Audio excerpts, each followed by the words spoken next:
Hello and good morning. हम लोग जो पढ़ने वाले हैं ये क्लास 12th का पार्ट दर्जा केमिकल काइनेटिक्स है। और केमिकल काइनेटिक्स किसे कहते हैं इसको समझिए। देखिए हम लोग जो स्टार्ट करने वाले हैं वो है केमिकल काइनेटिक्स। केमिकल काइनेटिक्स देखो, केमिकल का मतलब क्या है यहाँ पे sir? This is chemical reaction. ये क्या रिप्रेजेंट करता है? आपके पास केमिकल रिएक्शन को रिप्रेजेंट करता है, ठीक है। और दूसरा जो पार्ट आपके पास है वो है काइनेटिक्स। काइनेटिक्स का मतलब होता है दैट इज अ मूवमेंट, है ना। तो केमिकल रिएक्शन का मूवमेंट ही क्या कहलाता है? बेसिकली केमिकल काइनेटिक्स कहलाता है। अब देखो ये है क्या सर, इसे हम डिफाइंड कैसे करें? तो कहता है क्या कि अ केमिकल रिएक्शन, केमिकल है ना, ऐसे आप दूसरे तरीके से वर्क करते हो, है ना। It's a part of physical chemistry. It is the part of physical chemistry, physical chemistry in which we study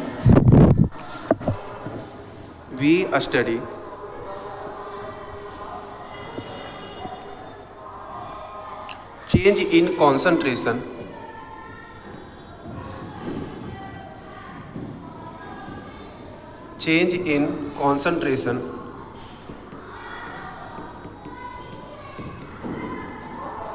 with respect to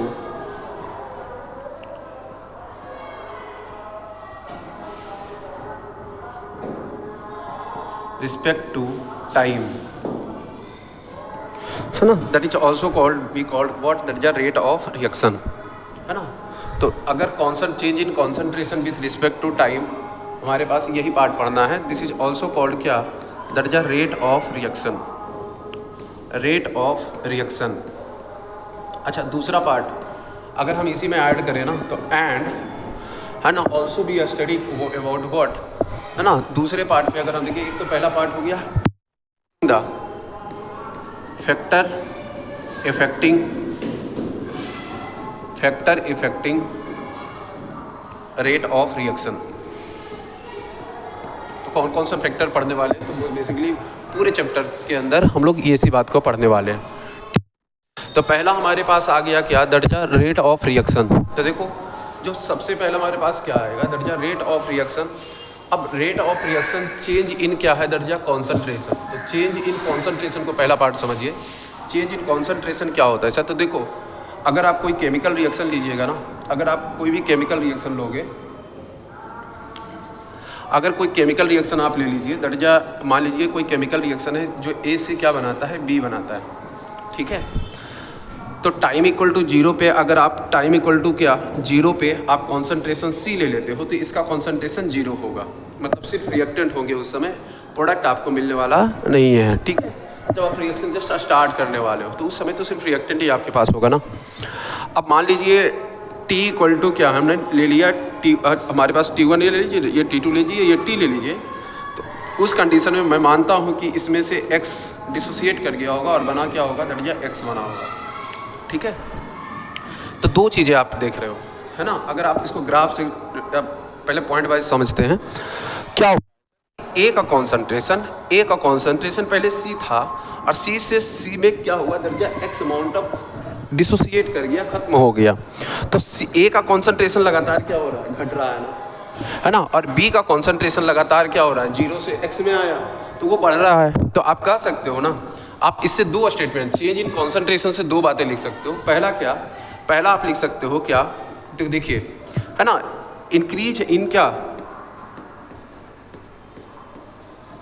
increase in concentration,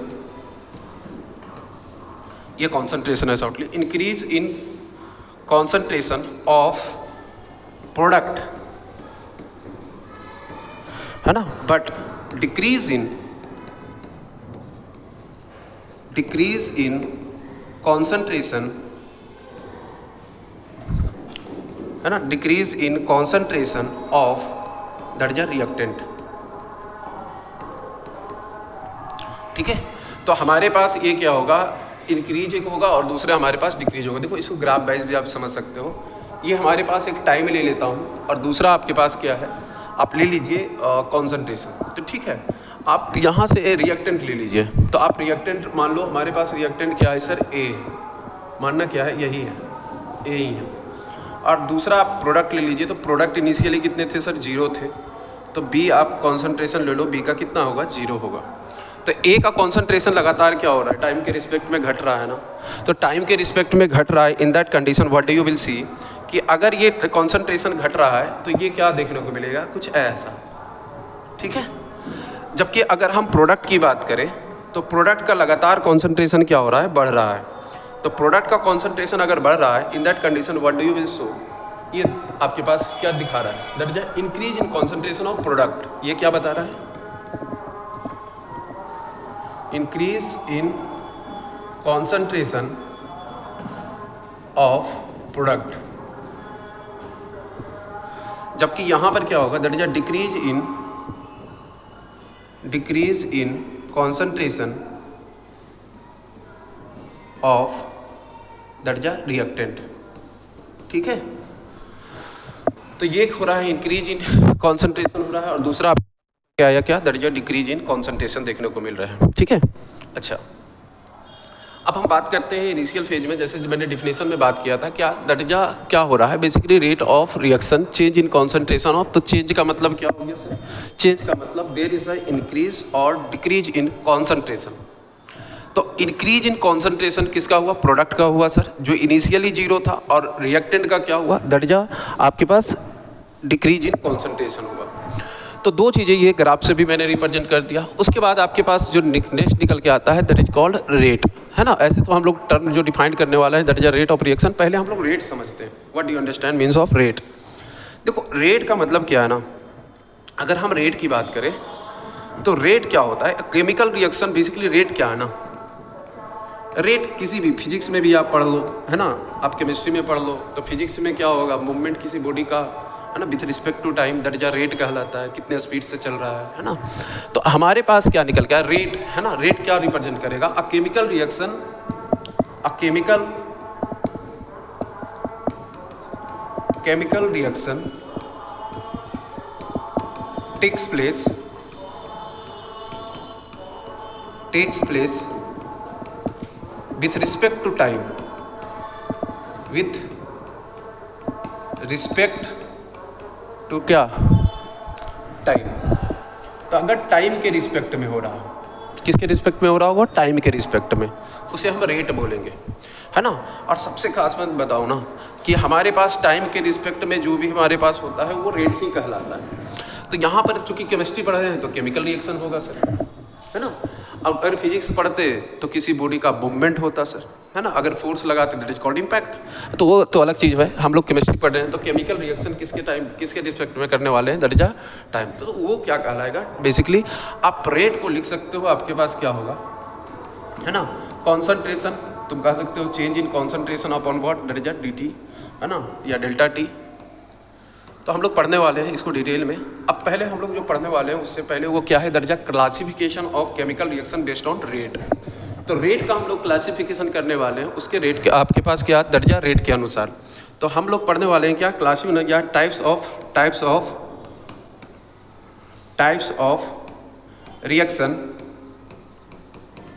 of reaction based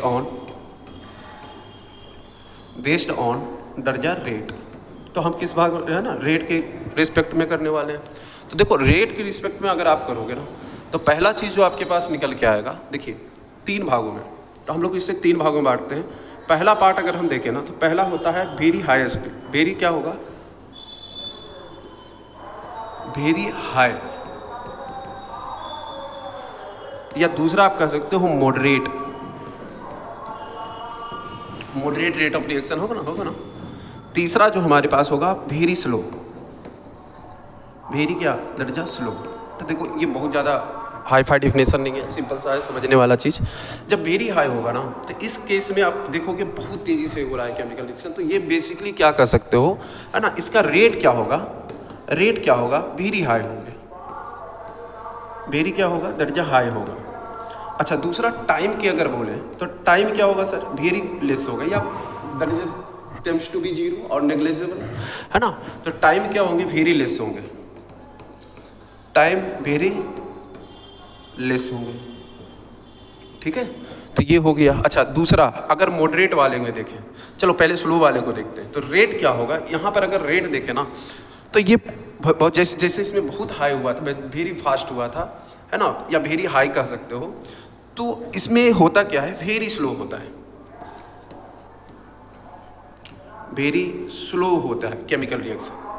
और इसमें टाइम जो होता है ना, बहुत ज़्यादा लेता है, तो very high,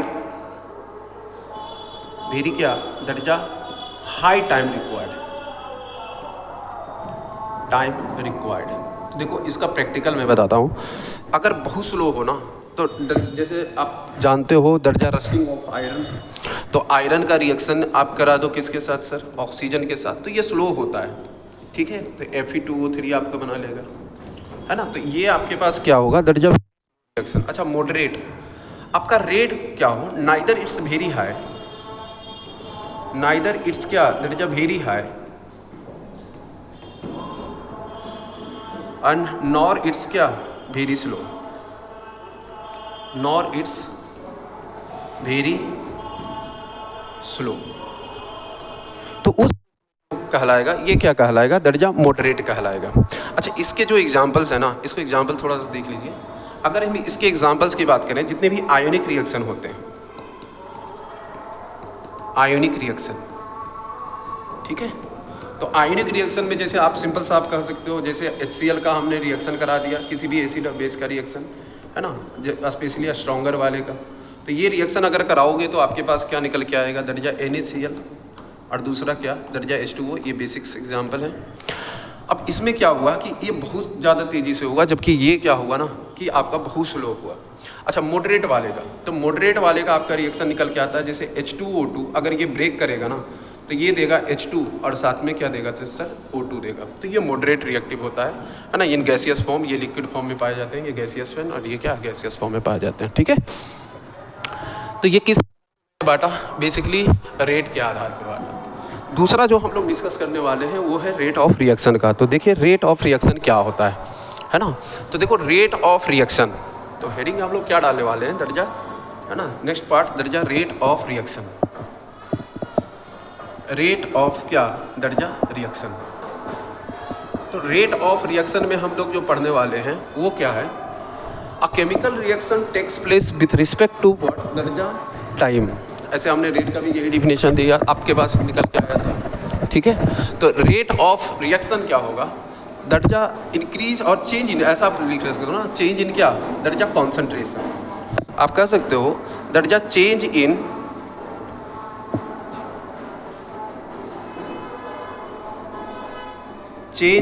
concentration,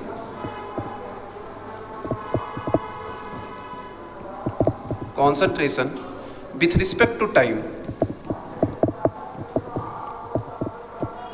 with respect to क्या, दर्जा टाइम। अच्छा इसको जो क्लासीफाई किया गया ना वो दो भागों में किया गया है। एक तो हमारे पास क्या होगा, दर्जा इंस्टेंटेनियस रिएक्शन, और दूसरा कहलाता है दर्जा एवरेज रिएक्शन, ठीक है। तो हमारे पास निकल के आता है इसके क्लासिफिकेशन, आप कह सकते हो, या टाइप्स ऑफ रिएक्शन, ऐसा आप क्लासिफाइड कर सकते हो, types of reaction based on ROR, दर्जा रेट ऑफ रिएक्शन, ठीक है। तो इसे हम लोग दो भागों में बांटे हैं। तो दो भाग में पहला पार्ट अगर हम देखें ना, तो पहला पार्ट आपके पास जो निकल के आता है वो है वेरी फास्ट रिएक्शन, है ना, और दूसरा हमारे पास आता है एवरेज रिएक्शन। तो आप कह सकते हो या इंस्टेंटेनियस रिएक्शन के नाम से भी जानते हैं,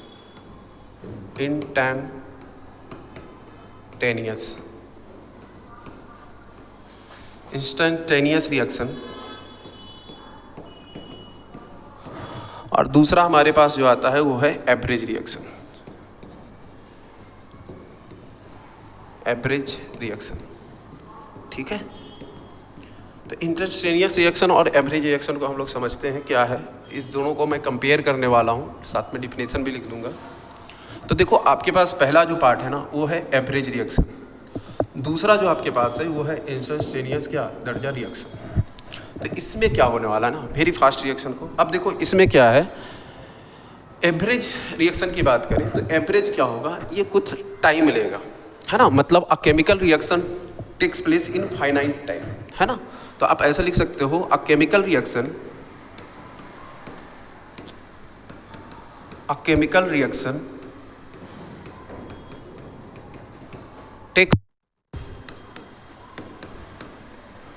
takes place in finite time। Finite क्या, दैट इज अ टाइम, मतलब कुछ टाइम लेगा। बल्कि ये क्या कहलाता है, a chemical reaction takes place in instant of time,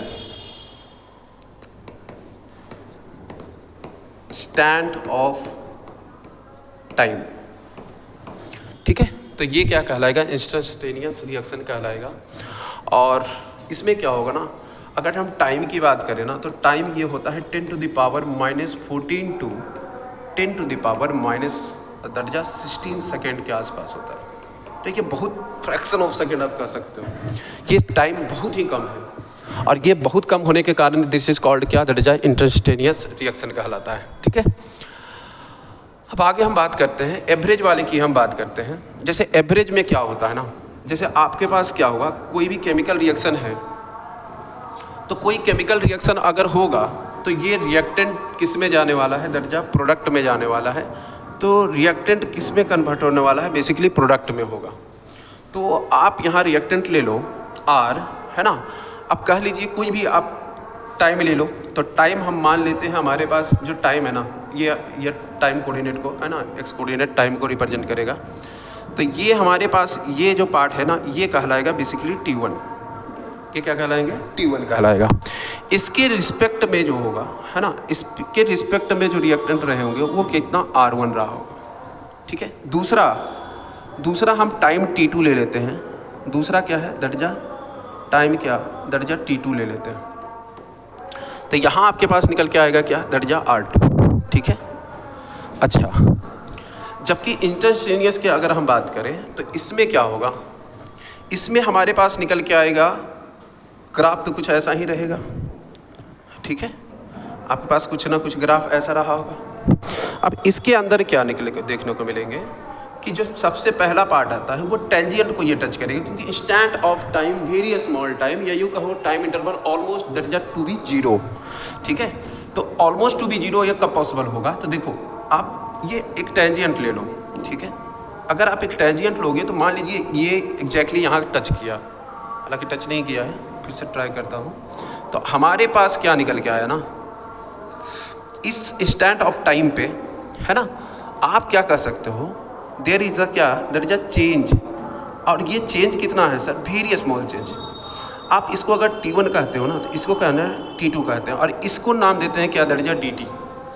और इसमें हमारा अगर रिएक्टेंट है, हम जानते हैं ये हमारा कॉन्सेंट्रेशन को रिप्रेजेंट करेगा, तो ये अगर रिएक्टेंट है ना, तो ये R1 है ना, और दूसरा क्या हो जाएगा, that is going to be what, दर्जा R2 हो जाएगा, ठीक है। तो हम जानते हैं क्या, एक चीज़ और बताना भूल गया, दर्जा कॉन्सेंट्रेशन अगर फॉर्मूला देखें ना तो क्या होता है, रेट ऑफ रिएक्शन का फॉर्मूला मैं लिख देता हूँ। देखो रेट ऑफ रिएक्शन का फॉर्मूला होता है आपके पास change in concentration per unit क्या, दर्जा टाइम और इंटरवल ऑफ टाइम, तो ठीक है। तो रेट क्या होने वाला है, यहाँ से अगर हम देखें रेट के बारे में, तो रेट क्या हो रहा है, दर्जा change in concentration, change in क्या, दर्जा कॉन्सेंट्रेशन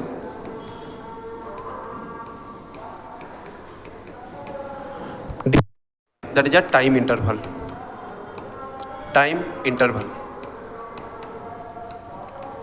ठीक है। तो आप यहाँ से कह सकते हो चेंज कितना हुआ है sir, change in concentration, basically ये कॉन्सेंट्रेशन को रिप्रेजेंट कर रहा था ना। तो चेंज इन कॉन्सेंट्रेशन की अगर हम बात करें तो कॉन्सेंट्रेशन कितना चेंज हुआ, तो चेंज क्या होता है सर, फाइनल माइनस इनिशियल। आप ले लो R2 अब माइनस क्या हो जाएंगे, दर्जा R1, R2 अपॉन क्या हो जाएगा, R1। जबकि टाइम अगर ले ले तो ये क्या हो जाएंगे, T2 माइनस क्या, दर्जा T1, ठीक है। मैं बताना चाह रहा हूँ कि हमारे पास होता क्या है ना, अब देखो R2 कॉन्सेंट्रेशन आप अगर यहाँ पे 0 कंसीडर करते हो, क्योंकि आप ये ऑरिजिन कह सकते हो, तो ऑरिजिन है तो यहाँ 0 होगा और ऊपर कॉन्सेंट्रेशन क्या हो रहा है, बढ़ रहा है। तो 0 से लेकर हम R1 है ना, R1 की तरफ गए है ना, तो रिएक्टेंट बेसिकली क्या था, कुछ ना कुछ इनिशियली कॉन्सेंट्रेशन था। अब कॉन्सेंट्रेशन था तो पहले R से क्या हुआ सर, एक मान लीजिए टाइम T1 पर ये R1 कॉन्सेंट्रेशन बता रहा था, जबकि टाइम T2 पर अगर हम बात करें ना तो इसका कॉन्सेंट्रेशन T2 बता रहा था। ठीक है, अब अगर हम बात करें दैट इज चेंज का, तो चेंज क्या होगा सर, तो चेंज होता है क्या, that is final minus initial. तो फाइनल कितना है सर, R2। अब जरा आप बताइए हमें एक बात कि R2 जो कॉन्सेंट्रेशन आपको यहाँ दिखा रहा है रिएक्टेंट का कॉन्सेंट्रेशन, ये ज़्यादा होगा या कम होगा, तो आप ऐसे सोच सकते हो ये 0 है सर और 0 से ये पॉजिटिव की तरफ जा रहा है। इन that condition R2 is a lesser quantity, जबकि R1 क्या होने वाला है, बड़ा होने वाला है। तो एक बात बताओ, ये छोटा है और ये बड़ा है, मतलब ये स्मॉलर क्वांटिटी और ये this is a bigger quantity, subtract करोगे in that condition what do you will see कि यहाँ हमारे पास क्या निकल के आया, ये जो डिफरेंस आएगा वो नेगेटिव में निकल के आएगा। आप बोलोगे तो हमारे पास ये वैल्यू क्या निकल के आएगा, तो आप इसे जब रिप्रेजेंट करते हो ना इस रेट को, तो हमारे पास क्या निकल के आता है, दैट इज चेंज। और चेंज क्या होगा, दैट इज डेल्टा से रिप्रेजेंट करते हैं। तो चेंज इन क्या, दैट इज कॉन्सेंट्रेशन ऑफ क्या, रिएक्टेंट अपॉन। कैसा आया था सर, निगेटिव आया था। क्यों आया निगेटिव सर, क्योंकि ये क्या हुआ था, छोटा माइनस बड़ा हुआ था, छोटा माइनस बड़ा, तो ये हमेशा क्या आएगा, निगेटिव आएगा। तो हमने क्या किया, यहाँ पे निगेटिव लगा दिया। अच्छा देखिए सर, तो टाइम क्या है, देखो ये अगर आप इनिशियली लिए थे, तो इनिशियली जब रिएक्टेंट लिए थे तो ये क्या हुआ, बेसिकली 0 टाइम से किधर की तरफ जा रहा था, है ना, 0 सेकेंड पूरा कॉन्सेंट्रेशन बचा हुआ था सर। उसके बाद क्या हुआ, धीरे धीरे टाइम क्या हुआ, बढ़ा। तो टाइम बढ़ने का मतलब क्या हुआ, T2 और T1 क्या है, छोटा। अब इनिशियली लोगे तो ये कितना आए, कहाँ पे आएगा, ये 0 आएगा ना, मतलब यहाँ हमारे पास टाइम 0 आएगा, क्योंकि अब जानते हो ये एक्स एक्सिस में, और एक्स एक्सिस में टाइम अगर रिप्रेजेंट कर रहा है तो बाई में ये हमेशा क्या होगा, दैट इज 0 होगा। तो अब वो मैथमेटिकल फॉर्म था। अब यहाँ पर आप ऐसे बता सकते हो क्या कि यहाँ हमारे क्या निकल के आएंगे, that is delta what, that is T होगा। ठीक है, सेम केस यहाँ पर भी आपको निकल के आएगा, है ना। तो सेम केस में क्या निकल के आएगा सर, फिर से हमारे पास रेट की अगर हम बात कर लें तो सेम फॉर्मूला निकल के आएगा, और रेट में यहाँ पर क्या होगा, that is R2 minus what, है ना, R2 minus what, that is R1, और यहाँ भी आप ले सकते हो T2 minus what, that is T1। ठीक है, क्योंकि यहाँ एक स्मॉल गैप है। अब यहाँ से अगर आप देखोगे ना तो एक चीज़ जो निकल के आएगा वो क्या है, हम यहाँ पर जो लगाते हैं, सो इम्पॉर्टेंट ये मैथमेटिकली है, बेसिकली लिमिट, है ना, लिमिट जो करने वाले हैं टाइम का, वो कितना, टेम्स टू बी 0। तो अगर ये 0 हो जाएगा, मान लीजिए ये हमारे क्या है, दैट इज R2 माइनस क्या, दैट इज R1, और अगर ये हमारे पास है ना, अब ये ऐसे लिख लो ना डेल्टा के फॉर्म में, तो ये क्या होगा, दैट इज डेल्टा, है ना, delta R upon what, that is delta T। मगर ये टाइम क्या हो रहा है, this interval is going to be 0, और 0 है, इसका मतलब आप इसे लिख सकते हो DR upon what, that is DT। तो सर एक बात बताइए कि डेल्टा और डी में अंतर क्या है। तो देखो डेल्टा जो रिप्रेजेंट करता है एक पार्टिकुलर इंटरवल ऑफ टाइम को रिप्रेजेंट करता है, जबकि डी एक बहुत ही छोटे टाइम को रिप्रेजेंट करता है। तो आप यहाँ से देख सकते हो ना, ये जो इंटरवल है ये थोड़ा सा फाइनाइट टाइम का है, तो यहाँ पर जो है डेल्टा यूज़ करेंगे, जबकि ये क्या है ना, बहुत ही स्मॉल चेंज है। हालांकि बोर्ड में मैं फिर भी दिखा रहा हूँ, है ना, अगर हम एग्जैक्टली बात करें ना तो ये ऑलमोस्ट क्या है, एक ही पॉइंट पे एग्जिस्ट कर रहा है, जस्ट एक पॉइंट के थोड़ा सा बाद होगा, तो वो वाला क्या कहलाएगा, दैट इज डी कहलाएगा। ठीक है, तो this is going to be क्या, डी आर बराबर क्या हो गया, D R upon what, that is D T निकल के आ गया। ठीक है, अब यहाँ से जो निकल के आया वो क्या है, आपके पास रेट निकल के आ गया। ठीक है, अच्छा ये तो आपके पास क्या हुआ सर, रिएक्टेंट का कहानी हुआ। तो इस सेम वे में प्रोडक्ट भी आप लिख सकते हो। तो सेम वे में अगर प्रोडक्ट आप लिखोगे तो प्रोडक्ट का भी आपके पास कॉन्सेंट्रेशन सेम केस में होगा। अब प्रोडक्ट में कॉन्सेंट्रेशन क्या हुआ था, बढ़ा था ना सर, तो उस केस में आप कैसे रिप्रेजेंट करोगे, ये ऐसे रिप्रेजेंट करोगे ना। अच्छा एक चीज़ और, मैं नेगेटिव डालना छोड़ दिया, यहाँ पर नेगेटिव यहाँ पर वंस अगेन होगा, क्योंकि बड़ा माइनस छोटा, वही वाला डिफरेंस है ना। और यहाँ पर भी आपको बस सेम केस निकल के आएगा। अगर आप प्रोडक्ट के लिए लिखोगे तो प्रोडक्ट के लिए कॉन्सेंट्रेशन क्या हो रहा है, बढ़ रहा है। अब बढ़ रहा है तो यहाँ, अच्छा एक चीज़ बताइए सर, यहाँ पर आप कैसे रिप्रेजेंट कराओगे। तो देखो एक चीज़ जो निकल के आया, है ना। आप जानते हो एक्स एक्सिस टी बताएगा और जबकि वाई एक्सिस क्या बताएगा सर, कॉन्सेंट्रेशन बताएगा। अब इसमें को अगर हम देखें ना तो पहला जो पार्ट निकल के आता है, ठीक है, इसमें जो पहला पार्ट निकल के आएगा वो है क्या, हमारे पास मान लीजिए कि ये प्रोडक्ट है ना। प्रोडक्ट के बारे में भी बात करने हैं क्योंकि प्रोडक्ट क्या हुआ, इनिशियली ये कितना था सर, 0 था। तो ये इनिशियली टाइम इक्वल टू 0, तो कॉन्सेंट्रेशन भी प्रोडक्ट के कितने रहे होंगे, 0 रहे होंगे, ठीक है। अब मान लीजिए हमारे पास क्या निकल के आया कि मान लीजिए हमारे पास कोई टाइम है, टाइम कितना है सर, मान लो यहाँ t1 टाइम है और दूसरा टाइम कितना है सर, t2 है, ठीक है। तो आपके पास क्या निकल के आया, आपके पास अगर इस एक्सिस को मिलाओगे तो यहाँ पर आपके पास कॉन्सेंट्रेशन कितना निकल के आएगा, आप कह सकते हो दैट इज P1 निकल के आया सर। जबकि ये वाला अगर कॉन्सेंट्रेशन की बात करें तो ये कितना निकल के आएगा सर, P2 निकल के आएगा, ठीक है। सेम टेंजेंट अगर यहाँ पे टच करे, अगर यहाँ पे ये टच करेगा, ठीक है, तो इस पॉइंट पे अगर ये टच करेगा ना, तो इस केस में आप क्या देखोगे कि हमारे पास निकल के आएगा ये what, this is going to be what, that जा आप कह सकते हो T1, है ना। तो इसी पॉइंट पे ऑलमोस्ट इसी के जस्ट बगल में मैं कर देता हूँ दैट जा T2, क्योंकि इसका कॉन्सेंट्रेशन प्रोडक्ट का क्या हो रहा है सर, है ना, धीरे धीरे बढ़ रहा है। तो धीरे धीरे बढ़ रहा है तो ऑटोमेटिकली क्या होगा, है ना, ये T2 है ना। तो इसमें भी हमारे पास एक हमारे पास T1 है और दूसरा हमारे पास क्या होने वाला है, दैट इज T2 होने वाला है। तो T2 अगला पॉइंट होगा। तो T2 आपके पास क्या निकल के आएगा, दैट इज T2। आप यहाँ से सेम के भी केस में अगर इसी से कंपेयर करके बना लो तो यहाँ आपके पास क्या होगा सर, P1 होगा, ठीक है। तो यहाँ हमारे पास अगर P1 है तो दूसरे वाले पार्ट में क्या होने वाला है, दैट इज P2 होने वाला है, ठीक है। अब देखो सेम केस में ड्राइव करने वाला हूँ, तो रेट यहाँ से क्या होगा सर, देखो रेट अगर आप फिर से वही बात करें तो रेट क्या निकल के आएगा, चेंज इन कॉन्सेंट्रेशन। तो कॉन्सेंट्रेशन चेंज कितना है सर, फाइनल माइनस, तो फाइनल कितना है सर, P2। तो P2 माइनस कितने हो गए, P1 अपॉन T2 माइनस क्या हो गए, दैट इज T1।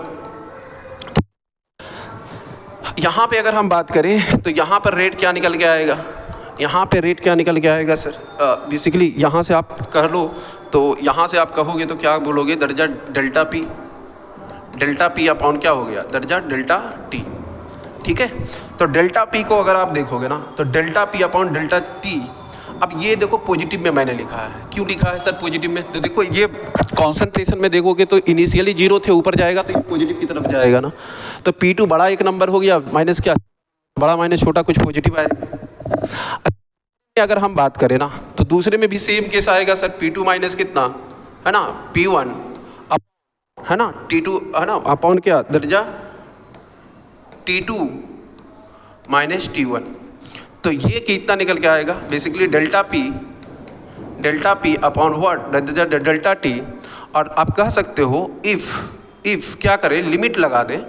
अब लिमिट में क्या होगा कि अगर डेल्टा टी का वैल्यू क्या हो जाए, 0 हो जाए, तो इस केस में आपके पास क्या होगा, आप कह सकते हो ना डी पी अपॉन कितने के बराबर हो जाएंगे, है ना, डी पी अपॉन, या डेल्टा ही लगाना पड़ेगा क्योंकि अभी तो मैं लिमिट ही लगाया हूँ ना। तो डेल्टा पी अपॉन कितना हो जाएगा, दर्जा डेल्टा टी हो जाएगा। और in that condition what do you will see, है ना, we can also write off this, क्या हम इसे लिख सकते हैं क्या, डी पी अपॉन व्हाट, दर्जा डी टी। तो इस बार ये भी क्या आया है, पॉजिटिव आया है। तो एक चीज़ जो आपके पास सबसे इंपॉर्टेंट क्वेश्चन आता है सर कि रिएक्टेंट के लिए नेगेटिव आया, वो नेगेटिव क्या बताता है। तो ध्यान रखना, रेट कभी भी हमेशा और हमेशा ऑलवेज क्या होता है, दर्जा पॉजिटिव होते हैं। तो इस चीज़ को आप नोट बना के लिख सकते हो और उसके बारे में इस दोनों को उसके बाद कंपेयर करता हूँ। तो देखो रेट ऑलवेज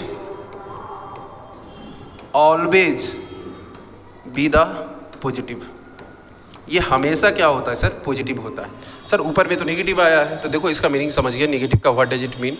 ये पॉजिटिव तो फिर भी आपको समझ में आ रहा है, ये नेगेटिव क्या किसको रिप्रेजेंट कर रहा है, ये नेगेटिव रिप्रेजेंट कर रहा है, अगर साइन कन्वेंशन की बात करें तो इस नेगेटिव को रिप्रेजेंट जो कर रहा है ना, तो बेसिकली आप कह सकते हो कि नेगेटिव है ना, नेगेटिव साइन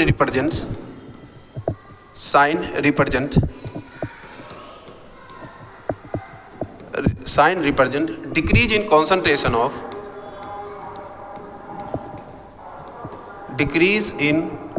कॉन्सेंट्रेशन ठीक है, डिक्रीज इन कॉन्सेंट्रेशन ऑफ दर्जा रिएक्टेंट। सेम ये भी बात रिप्रेजेंट कर रहा है, जबकि यहाँ पर क्या रिप्रेजेंट करेगा sir?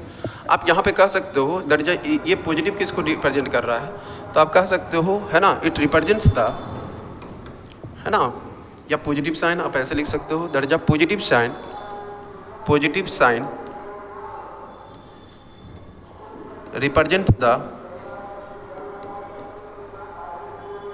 represent the increase in concentration of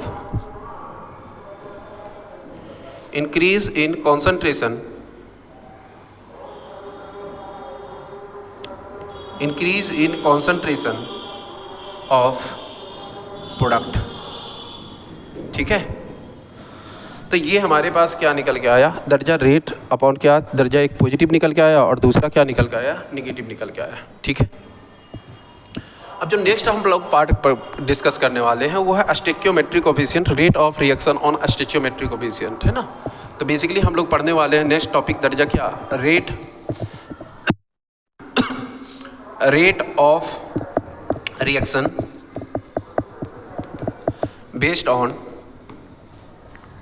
based on stoichiometric coefficient. Stoichiometric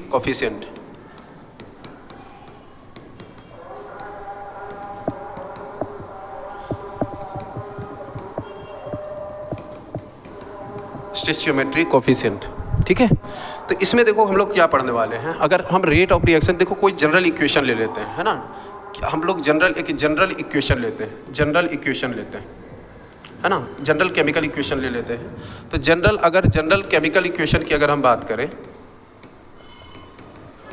chemical equation, ठीक है, तो इस जनरल केमिकल इक्वेशन में क्या होगा, पहला अगर हम ले लेते हैं रिएक्शन सिंपल सा, मान लीजिए कोई केमिकल रिएक्शन है M1A प्लस M2B, ये बनाता है क्या, दर्जा N1C प्लस दर्जा N2 व्हाट, दर्जा D।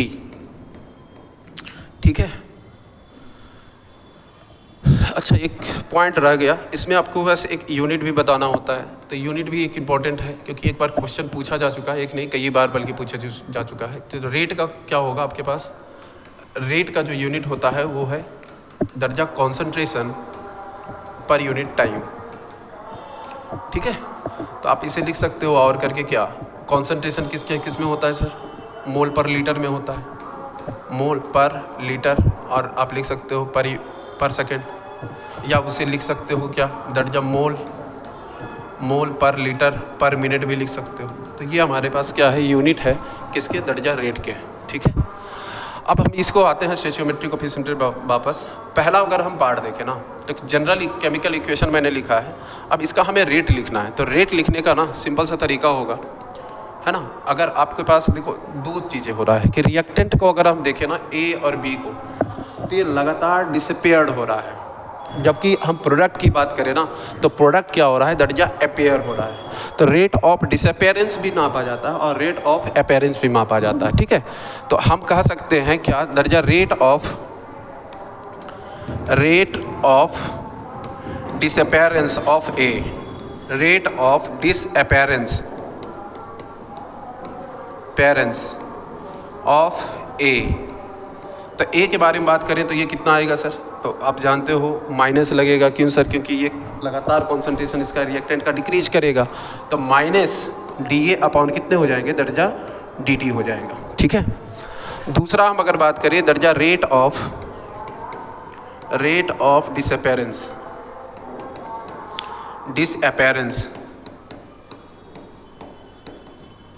ऑफ व्हाट, दर्जा B, तो ये कितना होगा सर, माइनस अब कह लो DV अपॉन व्हाट, दर्जा DT। ठीक है, अच्छा रेट ऑफ अपेयरेंस किसके लिए, प्रोडक्ट के लिए होता है, तो rate of appearance of C, ये कितने के बराबर होगा सर, DC अपॉन DT। ठीक है, और नेक्स्ट में अगर हम बात करें नेक्स्ट पॉइंट में, तो ये क्या निकल के आएगा, rate of appearance of D, ये कितने के बराबर होगा सर, DD अपॉन क्या, दर्जा DT। ठीक है। मोस्ट इंपॉर्टेंट क्या है सर, रेट का निकालना। तो देखो रेट किसके बराबर होगा, रेट क्या होगा, देखो रेट किसके बराबर होता है, तो दर्जा कोई भी केमिकल रिएक्शन है डिवाइड बाय उसका स्टोइचियोमेट्रिक कोफिशिएंट। मतलब आप ऐसे कह सकते हो रेट है क्या सर, कॉन्सेंट्रेशन अपॉन टाइम। तो ये कॉन्सेंट्रेशन हमारे rate of disciple D upon D T है ना। अब सबको एक दूसरे के इक्वल करना है तो स्टोइचियोमेट्रिक कोफिशिएंट से डिवाइड करना पड़ेगा ना। समझ रहे बात को। जैसे अगर मैं कह दूँ ना रेट, तो रेट लिखने का तरीका क्या होगा, -1 बाई क्या m1 है ना, और डी ए अपॉन क्या कर दो, दैट इज डी टी कर दो, इक्वल टू माइनस है ना डी बी है ना, क्या होगा sir 1 upon what, that is m2 D B upon क्या, दैट इज डी टी के बराबर होगा। अच्छा तीसरे में अगर हम बात करें तो रेट तो सबका सेम, जितना तेजी से रिएक्टेंट खत्म हो रहा है उतना ही तेजी से प्रोडक्ट बन रहा होगा। तो अगर हम बात करिए दर्जा कॉन्सेंट्रेशन ऑफ सी, तो ये कितने के बराबर होगा, दर्जा डी सी अपॉन कितने के बराबर, दर्जा डी टी के बराबर होगा। ये बात समझ में आ रहा है। तो डी सी अपॉन कितने हो गए, डी टी हो गए। अब देखो इसमें अगर हम बात करें ना, डी सी अपॉन कितने हो गए, डी टी, और इसके स्टोइचियोमेट्रिक कोफिशिएंट क्या है सर 1 अपॉन n1, तो है ना, तो 1 अपॉन n1 यहाँ ले लेंगे, ठीक है। जबकि यहाँ क्या लेंगे 1 अपॉन क्या, that is n2 D D upon ये कितने हो जाएंगे, दैट इज डी टी के बराबर हो जाएंगे। तो ये आपके पास क्या कहलाएगा, this is going to be क्या, ये रेट बताने वाला है, ठीक है। अब ये बहुत इंपॉर्टेंट होने वाला है। देखो क्वेश्चन का टाइप क्या होगा, पूछने का तरीका। मान लो इसका आपको क्या दे देगा, रेट ऑफ डिसअपेरेंस, मतलब अपीयरेंस दे दिया प्रोडक्ट का, आपको पूछ लेगा डिसअपेरेंस ऑफ ए क्या होगा, ठीक है।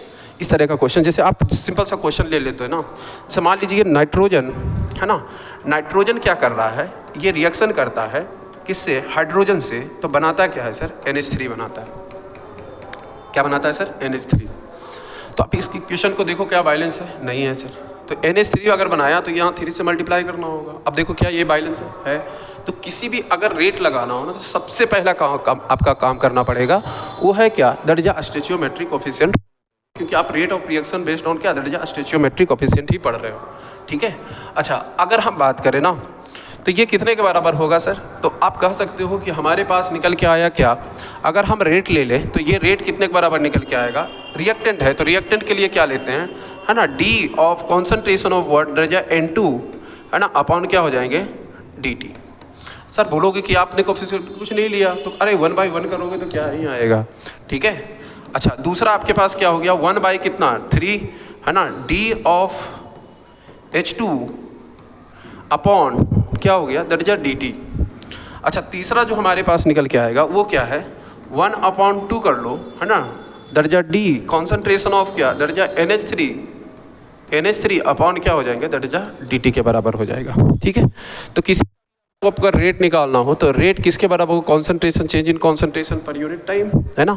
तो किसी का भी अगर रेट दिया हो रहा है तो आप यहाँ से क्या कर सकते हो, किसी मान लीजिए ये दिया हुआ है तो आप ऑब्वियस ये निकाल सकते हो, ये निकाल सकते हो। तो इस तरह का आपके क्वेश्चंस दिए होंगे नॉर्मली, ठीक है। तो ये आपके पास क्या था कि बेसिक इंट्रोडक्शन था केमिकल काइनेटिक्स का, बाकी हम लोग करते हैं, ठीक है, नेक्स्ट क्लास में। Thank you.